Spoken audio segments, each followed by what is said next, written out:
Joining us again is Jennifer Burrill. She's the president-elect of the New Mexico Criminal Defense Lawyers Association.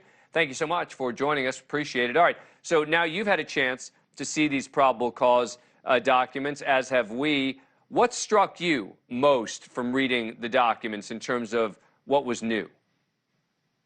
I don't think there's a lot that's new. I think they threw in everything in the kitchen sink so that they can use a wide variety of theories, or they aren't limited to one at this point. By the time they get to trial, they'll have it narrowed down. But it's kind of a shotgun approach. Well, what do you make of the focus on the media interviews that he did? I mean, look, his inconsistencies in media in this kind of case aren't even that relevant, right, in theory. I mean, he's not denying he was the guy who was holding the gun, et cetera. You know, this whole claim of well, you know, at one time he said he didn't pull the trigger, et cetera. Look, the bottom line is if you needed to pull the trigger to fire the weapon, that's the end of it.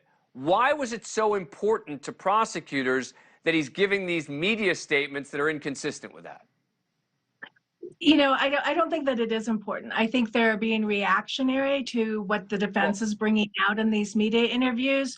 And I think it's going to be a red herring for them because it's going to allow a juror to say, hey, he didn't pull the trigger, when it actually doesn't matter. Right. No, but that's true as a practical matter. But it sure sounded to me like it was significant to the prosecutors in this decision to indict.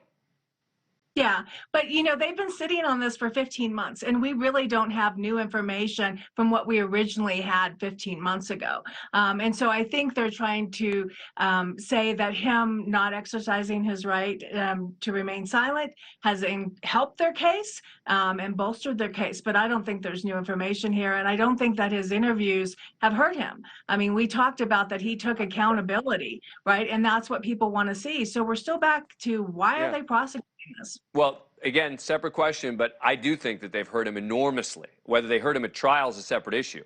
I think that the DAs felt like it was almost spitting in their face. I think it was reactionary, but I think that it was very harmful to him. Here's another one of the interviews he did, this one with our Chris Cuomo, again, saying he didn't pull the trigger. That will not make sense to people. If a bullet comes out of a gun, they say, well, then someone fired. You're familiar, but this did not come from me.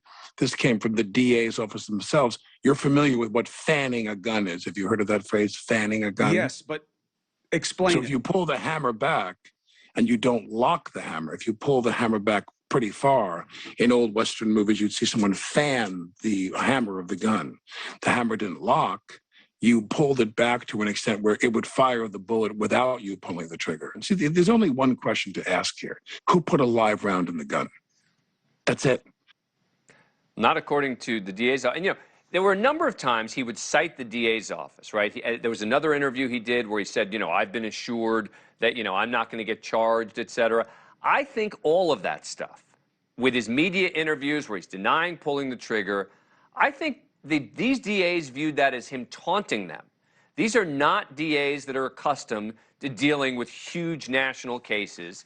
And I felt like, you know, from reading that document, again, I don't know, but from reading that document, there was a part of it which felt like they're basically saying, this guy is out there with his media interviews lying about what happened, and that was part of the reason he got indicted.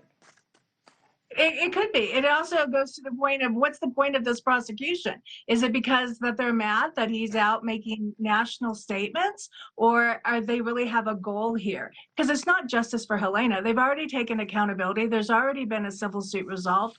And so I think the real question is why are they doing this? Thank you for watching. Go to newsnationnow.com to find NewsNation on your cable provider. And don't forget to click the red subscribe button below to get more of NewsNation's fact-driven, unbiased coverage.